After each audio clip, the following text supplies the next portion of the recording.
உண்மையாக சொல்கிறேன், இந்த பொறுமை தேவனிடத்தில் இல்லை என்றால் நம்ம யாருமே இன்றைக்கி ஜீவனோடு இருந்திருக்க மாட்டோம். அநேக வேளையில் நம்முடைய வாழ்க்கை ஆவிக்குரிய நிலை இதுதான். நம்முடைய பாவத்தை எந்த பரிகாரம் செய்தும் நம்ம தீர்க்கவே முடியாது. அதான் பாவத்தின் கொடூரம். என்ன தவம் இருந்தாலும் பாவத்திற்கான தோஷத்தை நாம் நீக்கவே முடியாது. பாவத்திற்காக நாம் எதையுமே பரிதானமாக செலுத்தவே முடியாது, ஒன்றுமே செய்ய முடியாது. ஆனால் ஆண்டவர் தம்முடைய மிகுந்த இரக்கத்தினால் நம்ம மேல் உள்ள பொறுமையினால் நம்மை மன்னித்து ரட்சித்திருக்கிறார். இப்போ ஆண்டவர் நம்மகிட்ட என்ன எதிர்பார்க்குறாருன்னா, நான் உனக்கு எப்படி மன்னித்தேனோ, நான் உன்னிடத்தில் எப்படி பொறுமையாக இருந்து உன்னை ரட்சித்தேனோ, அதே போல் நீனும் எப்படி இருன்னா மனம் திரும்பாதவர்களிடத்தில் நீனும் பொறுமையாக இருப்பா. அப்போது நம்முடைய வாழ்க்கையில் ஆண்டவர் இந்த பொறுமையை எதில் காக்கணும்னு விரும்புகிறார்னா, நம்முடைய வாழ்க்கையிலே வரும் மனம் திரும்பாத மக்கள் மத்தியில் நாம் எப்படி இருக்கணும்னா பொறுமையாக இருக்க வேண்டும் என்று கர்த்தர் விரும்புகிறார். நிறைய வேளையில் இந்த மனம் திரும்பாதவர்களை நீங்கள் எங்கேயும் போய் தேட வேணாம். அவங்க எங்கே இருக்கிறாங்கன்னா நம்ம வீட்டில் தான் இருக்கிறாங்க. இல்லை, நிறைய வீடுகளில் இது இருக்குது. கர்த்தர் இந்த சம்பவங்களை எனக்கு கொஞ்சம் ஞாபகப்படுத்தினார். நாம் எப்படி பொறுமையாக இருந்து அவர்களை நம்ம ரட்சிப்புக்குள்ளே கொண்டு வரணும் அப்படின்றதுல தேவனுடைய அந்த உதாரணத்தை நம்ம எப்படி பின்பற்றணும். நீங்கள் 1 பேதுரு 3ஆம் அதிகாரம் முதல் 4 வசனங்களை வாசித்தால், 1 பேதுரு 3 முதல் 4 வசனங்கள், அந்தபடி மனைவிகளே உங்கள் சொந்த புருஷருக்கு கீழ்ப்படிந்திருங்கள். அப்பொழுது அவர்களில் யாராவது திருவசனத்துக்கு கீழ்ப்படியாதவர்களாய் இருந்தால் பயபக்தியோடு கூடிய உங்கள் கற்புள்ள நடக்கை அவர்கள் பார்த்து போதனையின்றி மனைவிகளின் நடக்கையினாலே ஆதாயப்படுத்தி கொள்ளப்படுவார்கள். அப்போ இந்த மாதிரி குடும்பங்கள் இருக்கு. மனைவி பக்தி உள்ளவளாக தேவனை தேடுகிறவளாக இருப்பாள். ஆனால் கணவன் ரட்சிக்கப்படாதவனாக தேவ பயமற்றவர்களாக பாவிகளாக வாழலாம். அதுக்கு சொல்யூஷன் என்ன ஆண்டவர் கொடுக்குறாருன்னு கேட்டால், நீங்கள் என்ன செய்யுங்கன்னா அவர்களை கடிந்து கொள்ளாதீங்க. நீங்கள் உங்கள் பயபக்தி நடக்கையினால நல்நடக்கையினால அவர்களை ஆதாயப்படுத்தி கொள்ளுங்க. இங்கே பாருங்கள், இதில் ரொம்ப முக்கியமான ஒரு வார்த்தை இருக்குது. இதில் நிறைய பேர் இதோட நம்ம நிறுத்திடுறோம். ஆனால் அது தொடர்ந்து எழுதுறாரு அவர். இப்போ அடுத்தது என்ன எழுதுறாருன்னா, அதே மனைவிகள்கிட்ட எழுதுறாரு. 3ஆம் வசனம் பாருங்க.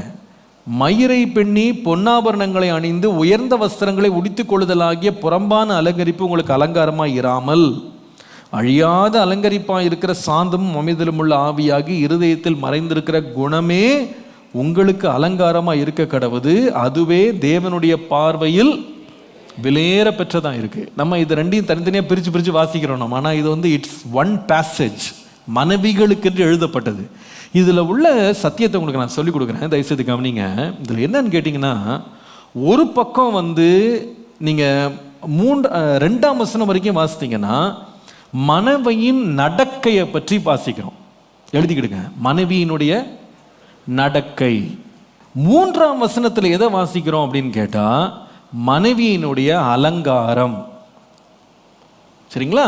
மனைவியினுடைய நடக்கை, அந்த மனைவியினுடைய அலங்கரிப்பு. எல்லாம் கவனிங்க.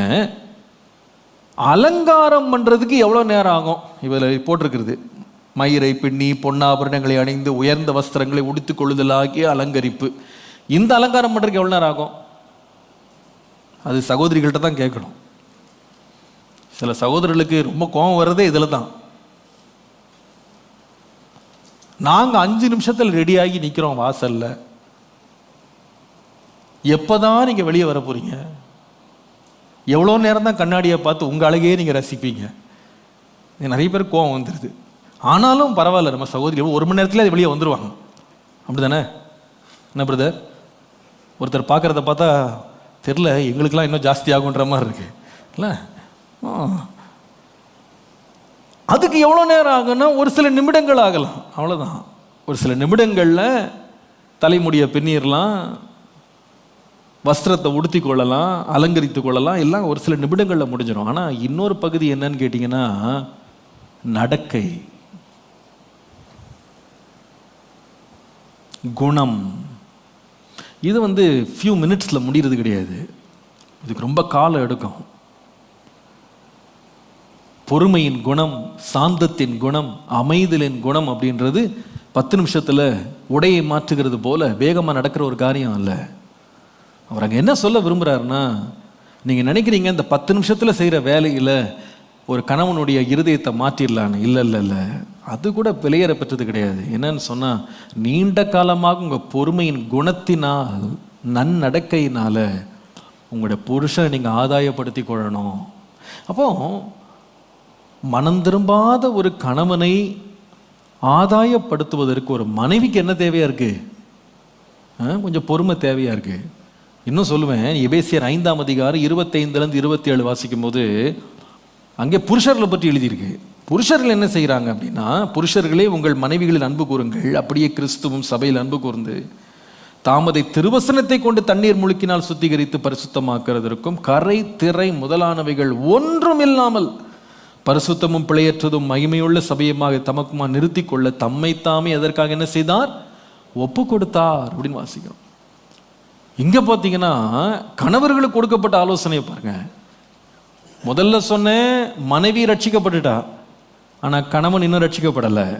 மனைவி என்ன செய்கிறான்னா, நீண்ட நாட்களாக தன்னுடைய நன்னடக்கையை அவர்கள் பார்க்கும்படி பொறுமையுடன் தன்னுடைய சுபாவங்களை கிறிஸ்துவுக்குள்ளாய் வெளிப்படுத்தி அந்த மனிதனை எப்படியாவது மனம் திரும்புதலுக்குள்ள கொண்டு வரக்கு பிரயாசப்படுகிறாள். இன்னொரு பக்கம் பார்த்தீங்கன்னா, இங்கே புருஷன் பூரண புருஷன், அதற்கு இயேசு அடையாளமாக இருக்கிறாரு. அவர் பூரணர்.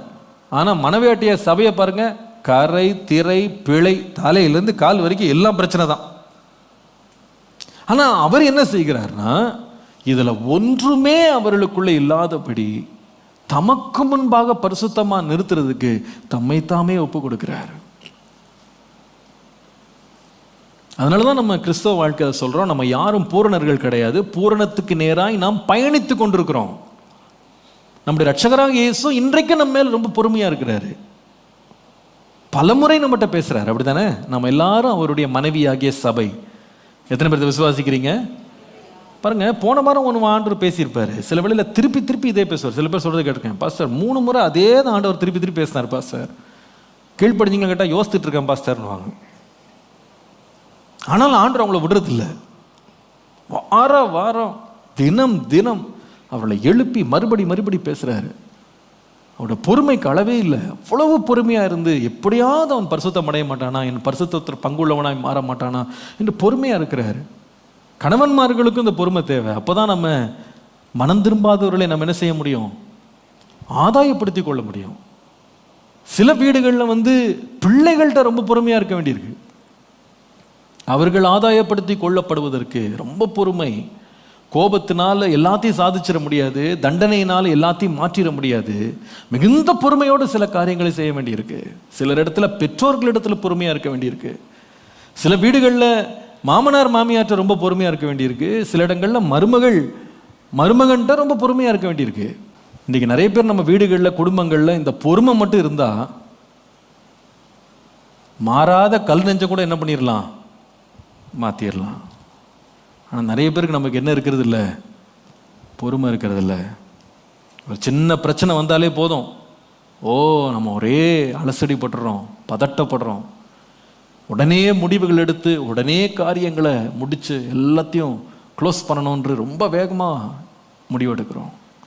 ஒரு சின்ன தவறு கணவன் செஞ்சுருப்பார், மனைவிட்டு ஒரு சின்ன பிழை இருக்கும், மாமனார்ட்ட ஒரு பிழை இருக்கும், மாமியார்ட்ட ஒரு பிழை இருக்கும், அப்பாட்ட ஒரு பிழை இருக்கும், அம்மாட்ட ஒரு பிழை இருக்கும். யார் தான் ஒழுங்காக இருக்கிறாங்க சொல்லுங்க பார்ப்போம். சில பேருக்கு ஒரு நினைப்பு, நம்மளை தவிர உலகத்தில் யாரும் நல்லா இல்லை. ஆனால் உண்மை என்னன்னா, நாம் எல்லாருமே என்னதுதானா? பாவம் செய்து தேவ மகிமை அற்றவர்களானோம். நம்ம எல்லாருக்கும் ஏதோ ஒரு குறை இருக்கு. என்ன, நம்ம இன்னொருத்தரோட குறையை கண்டுபிடிச்சிட்டோம், இன்னும் நம்ம குறை வெளியே வரல, அவ்வளோதான். இதுதான் வித்தியாசம். எல்லாருக்குள்ளேயும் ஏதோ ஒரு குறை இருக்கு. ஆனால் ஒரு தேவனுடைய பிள்ளை யாருன்னா, தன்னுடைய குடும்பத்தில் தான் வீட்டில் மனம் திரும்பாதவர்களிடத்தில் ரொம்ப பொறுமையாக இருந்து அவங்கள என்ன பண்ணுறாங்கன்னா ஆதாயப்படுத்தி கொள்ளுகிறார்கள். அல்லேலூயா, ஆதாயப்படுத்தி கொள்ளுகிறார்கள். சிலருக்கு ஒரு பெரிய மனவேதனை, பாஸ்டர் அதெல்லாம் நல்ல ஊழியம் செஞ்சு ஆண்டவருக்காக பிரகாசிக்கணும்னு நான் ரொம்ப ஆசைப்பட்டேன், இந்த மனுஷனை கல்யாணம் பண்ண எல்லாமே முடிஞ்சு போச்சு, ஊழியமே செய்ய முடியல. உங்களுக்கு ஒன்று சொல்லட்டுமா ஒரு வாக்குத்தத்தம்? உங்கள் நிறைய பேருக்கு ஆண்டவர் கொடுத்த ஊழியமே எங்கன்னா பீகாரில், கல்கட்டாவில், டெல்லியில், காஷ்மீர்லலாம் கிடையாது. உங்கள் வீட்டில் தான் உங்களுக்கு ஊழியமே. இன்றைக்கி நிறைய பேருக்கு இந்தியாவை பற்றி ரொம்ப பாரம். அழிந்து போகிற ஆத்துமாக்களுக்காக என்னது பேச மாட்டேங்குன்னு தெரியும் எனக்கு. பயங்கர பாரம். இந்தியாவின் எழுப்புதலுக்காக ஜெபம். வாயிலே நுழையாத சில ஜாதி மக்கள் பேரெல்லாம் வாசித்து கணக்கெடுப்பு எடுத்து, ஆண்டவரே இவர்களை ரட்சியமப்பா அப்படின்னு எல்லாரை பற்றி பாரம். யாரை பற்றி மட்டும்தான் பாரம் இல்லைன்னா, நம்ம வீட்டில் இருக்காங்க பாருங்க ரட்சிக்கப்படாத அதே கும்பல், அவர்களுக்கு பற்றி என்ன இல்லை பாரம். இந்த மனுஷன் அழியாமல் இருக்கானே, இன்னும் உட்காந்துருக்கானே. ஆனால் அவங்க அழியக்கூடாது. யாரே கண்ணுக்கு தெரியாத ஆளும் அழியக்கூடாது. நம்ம வீட்டில் இருக்க ஆள்லாம் என்ன பண்ணணும்? அழியணும். ஆண்டவரே என்னுடைய மாமியாருடைய கொடுமையை நீர் பார்க்க மாட்டேங்கிறீரே, நல்லா இருக்காங்களே, ஸ்ட்ராங்காக இருக்காங்களே, உங்களோட வல்லமையை காட்டுமப்பா. அப்போ ஊரில் இருக்க எல்லாரும் மனம் திரும்பணும். நம்ம வீட்டில் இருக்க ஆள் யாரும் படக்கூடாது. மனமே உங்களுக்கு சொல்லிட்டோமா, உங்களுக்கு எல்லாருக்கும் மிஷினரி அழைப்பு இருக்கு. உங்கள் மிஷினரி பணித்தளம் என்ன தெரியுமா? உங்கள் வீட்டு அட்ரஸ் தான். நீங்கள் ட்ரெயின் ஏறி பஸ் ஏறி கால்நடுக்க எங்கேயும் பயணம் பண்ணிலாம் நீங்கள் போய் சுவிசேஷம் உங்களுக்கு செய்ய வேண்டியதே இல்லை. மனம் திரும்ப வேண்டிய ஆட்கள் எங்கே இருக்காங்க? சத்தமே வராது தெரியும் எனக்கு. எங்கே இருக்காங்க? சொந்த வீட்லேயே இருக்காங்க. சொந்த வீட்லேயே இருக்காங்க. இயேசு வந்து வெளியூர்லாம் போய் ஊழியம் செய்யலை, எந்த ஃபாரின் ட்ரிப்பும் போல. அவர் செய்ததெல்லாம் என்னென்னா, யாருக்கும் அனுப்பப்பட்டேன்னா என்னுடைய சொந்த வீட்டாருக்கு தான் அனுப்பப்பட்டேன், அவ்வளோதான். அந்த இஸ்ரவேல் ஜனங்களுக்காகவே அவர் ஊழியம் செஞ்சு மரிச்சார். நிறைய பேரோட ஊழியம் அங்கே தான் இருக்கலாம். அதற்கு தேவை என்னன்னா பொறுமையுடன் கூடிய நம்முடைய நடக்கை, பொறுமையுடன் கூடிய போதனை, பொறுமையுடன் அவர்களோடு நாம் தொடர்ந்து அவர்களை கர்த்தராண்டை திருப்புவதற்கு நமக்கு வேண்டிய பொறுமையை கர்த்தர் தர வேண்டும். நோவாவை பாருங்க. இந்த உலகத்தில் அவர் 120 வருஷமா செய்த ஊழியத்தில் எந்த ஆத்மாவும் ரட்சிக்கப்படலை. ஆனால் ரொம்ப சந்தோஷம் என்னன்னா, தான் வீட்டில் இருந்த தன்னுடைய மனைவி, 3 பிள்ளை, 3 மருமக்கள் மாற ஆதாயப்படுத்தி படகுல ஏற்றிட்டார். அது பெரிய சாதனை தானே. இன்னைக்கு நிறைய பேர் உலகத்தையே ஆதாயப்படுத்தி தங்க வீட்டில் இருக்கவங்கள வெள்ளத்தில் தவிக்க விட்டுட்டு இருக்காங்க. கொஞ்சம் யோசித்து பாருங்க. அதே நோவா 120 வருஷத்தில் அந்த மொத்த கப்பலையும் ஆட்களால் நிரப்பி தான் 8 பேர், வீட்டில் உள்ள மற்ற 7 பேரும் அவங்க வெள்ளத்தில் தவிச்சிட்டு இருந்தாங்கன்னா அந்த பயணம் எப்படி இருந்திருக்குன்னு யோசித்து பாருங்க. நமக்கு தேவை பொறுமை. எங்கன்னா வீட்டிற்குள்ள இந்த ஆண்டவர் சிலரோட பேசுகிறாரு. சில பேர் யாராவது பொறுமை இழந்து போயிருக்கீங்களா? எத்தனை காலம்தான் நான் பேசிக்கிட்டே இருப்பேன், எத்தனை காலம்தான் நான் போராடுவேன், எத்தனை காலம்தான் நான் ஜெபம் பண்ணுவேன், எத்தனை காலம்தான் நான் ஆலோசனை கொடுக்கறது, மாறுற மாதிரியே இல்லையே. ஆண்டவர் இன்னைக்கு காலையில் சொல்கிறாரு, பொறுமையாக இருக்கிறவர்கள் பாக்கியவான்கள். அல்லேலூயா. நம்ம சபையில் ஒரு விசுவாசி இருந்தாங்க, பெயர் சொல்ல விரும்பலை, விசுவாசி இருந்தாங்க. அந்த மனிதன் அவர் விக்கிரகங்களை ஆராய்த்த ஒரு மனுஷன். குடும்பம் விக்கிரக கோட்டை. அவர் ரட்சிக்கப்பட்டு இந்த சபைக்கு வந்தார். அவருடைய மனைவி இதன் மேலே ரொம்ப எரிச்சலானாள். அவர் தினந்தோறும் வேதத்தை வாசிப்பதும் ஜெபிப்பதும் வாரந்தோறும் ஆலயத்துக்கு வருவதும் அந்த அம்மாவால் பொறுத்து கொள்ளவே முடியலை. அவ்வளவு சம்பிரதாயங்களை வீட்டில் செய்வாங்க. ஒரு நாள் அவர் ஆலயத்துக்கு பல முறை எவ்வளவோ உபத்திரவம் டார்ச்சர் அவர் கொடுத்துருக்காங்க. அவர் பைபிளெல்லாம் கிழிச்சு ரொம்ப அவரை டார்ச்சர். ஒரு நாள் அவர் இதே ஆலயத்துக்கு தான் அவர் கிளம்பி பைபிள் எடுத்துகிட்டு வீட்டுக்கு வெளியே வந்தாராம். அந்த அம்மா என்ன பண்ணாங்க தெரியுமா? அந்த அடுப்பில் இருந்த சாம்பார், அன்னைக்கு காலையில் பண்ண சாம்பாரை அப்படியே சுட சுட எடுத்துகிட்டு போய் தலை மேலே ஊற்றி விட்டேன். எங்கே சர்ச்சுக்கு போகிற, யாரை பார்க்க போகிற? ஆனால் அந்த மனுஷன் ஸ்தோத்திரம் ஸ்தோத்திரம், அம்மா அப்படிலாம் செய்யாதம்மா, அப்படிலாம் ஆண்டவரை பற்றி அப்படிலாம் பேசாத, அப்படிலாம் பேசாத, ஆண்டவரை பற்றிலாம் பேசாத. பொறுமையாக முடிவு என்ன தெரியுமா? இன்றைக்கு அவங்க 2 பேர் ரட்சிக்கப்பட்டது மாத்திரம் இல்லை, இன்றைக்கு ஒரு கிளை சபையை நடத்துகிற ஊழியர்களாக மாறிட்டாங்க. அந்த மனிதனுடைய பொறுமை. இந்த கர்த்தர் நம்மோட பேசுகிறார். ஒரு முறை ஒரு சகோதரிகிட்ட நான் பேசிகிட்டு இருந்தேன், கொஞ்சம் பொறுமையாக இருக்கு சிஸ்டர், கொஞ்சம் அவசரப்படாதீங்க, ஏன் இப்படி பொறுமையாக இருக்க மாட்டேங்கிறீங்க, கொஞ்சம் அவசரம். அப்போ அந்த அம்மா என்கிட்ட சொன்ன பதில் என்னென்னா, அது ஞாபகம் வந்துச்சு காலையில் எனக்கு. பாஸ்டர், மனுஷனாக இருந்தால் பொறுமையாக இருக்கலாம், அந்த பிசாசை கட்டி வச்சுருக்காங்களே எனக்கு என்ன அந்த நேரம் சொல்கிறதுனே புரியல. ஏன்னா காலையில் எனக்கு ஒரு பதில் கிடச்சிது. அது என்ன பதில் தெரியுமா? மத்தேயு 17:21, இந்த ஜாதி பிசாசு ஜெபத்தினாலும் உபவாசத்தினாலுமே அன்றி மற்ற எவ்விதத்தினாலும் புறப்பட்டு போகாதுன்னாராம். ஒருவேளை இங்கே கட்டினது பிசாசா இருந்தால் கூட பரவாயில்ல, அது கூட ஆண்டவர் ஒரு பதில் வச்சிருக்கிறார்.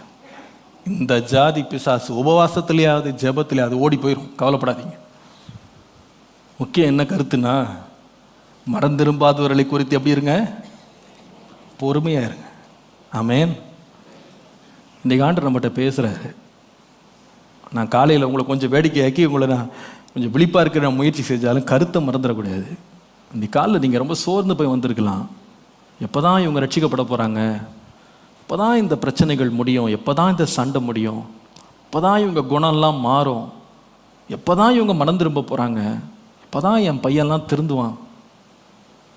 நிறைய பேருக்கு வந்து ரொம்ப டிப்ரெஷன் மனசில். பாஸ்டர், இது ஒன்று தான் பாஸ்டர் ரொம்ப வேதனையாக இருக்குது, என்னால் தாங்கிக்கவே முடியலை, என்னால் பொறுத்து கொள்ளவே முடியல பாஸ்டர். இந்த கர்த்தர் சொல்கிறாரு, பொறுமையாக இருங்க, நீங்கள் பாக்கியவான்களாக எண்ணப்படுவீர்கள். அல்லேலூயா. தேவனால் செய்யக்கூடாத அதிசயமான காரியம் ஒன்றுமே இல்லை. கர்த்தர் மாற்ற முடியாத மனிதன் யாருமே இல்லை.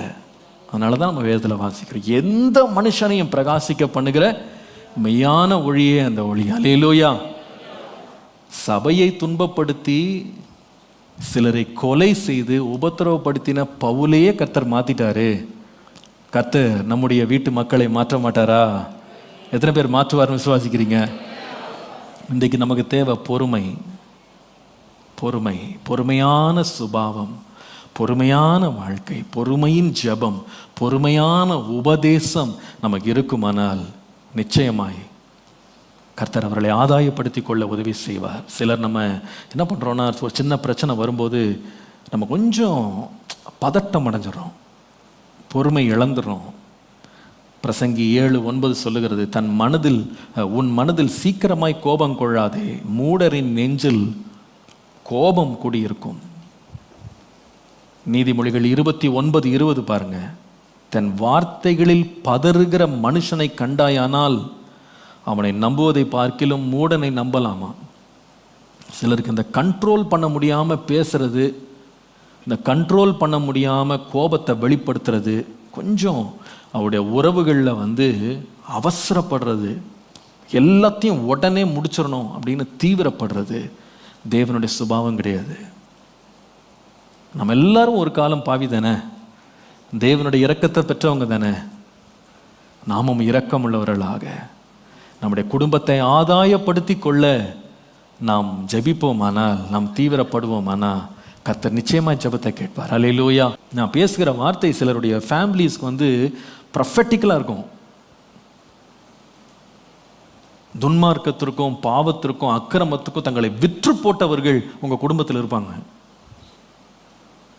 அநியாயத்தையும் அக்கிரமத்தையும் தண்ணீரை போல குடிக்கிறவங்க உங்கள் குடும்பத்தில் இருப்பாங்க. சில பேர் சொல்லுவீங்க, பாஸ்டர் இதெல்லாம் எனக்கு தெரிஞ்சிருந்தா நான் இந்த குடும்பத்தில் நான் உள்ளே போயிருக்கவே மாட்டேன் பாஸ்டர், அவ்வளவு அக்கிரமம் பாஸ்டர், அவ்வளவு அநியாயம், அவ்வளவு துன்மார்க்கம், அவ்வளவு நியாயக்கேடு பாஸ்டர், பயங்கரமாக இருக்காங்க, பொய்னா பொய், அப்படி தைரியமாக போய் பேசுகிறாங்க பாஸ்டர். இந்த காலையில் ஆண்டவரே இந்த பொறுமை எனக்கு தாங்கப்பா, கர்த்தர் தயவா இந்த குடும்பத்திற்குள்ளே, நம்முடைய குடும்பங்களுக்குள்ளே கர்த்தர் தருவாராக.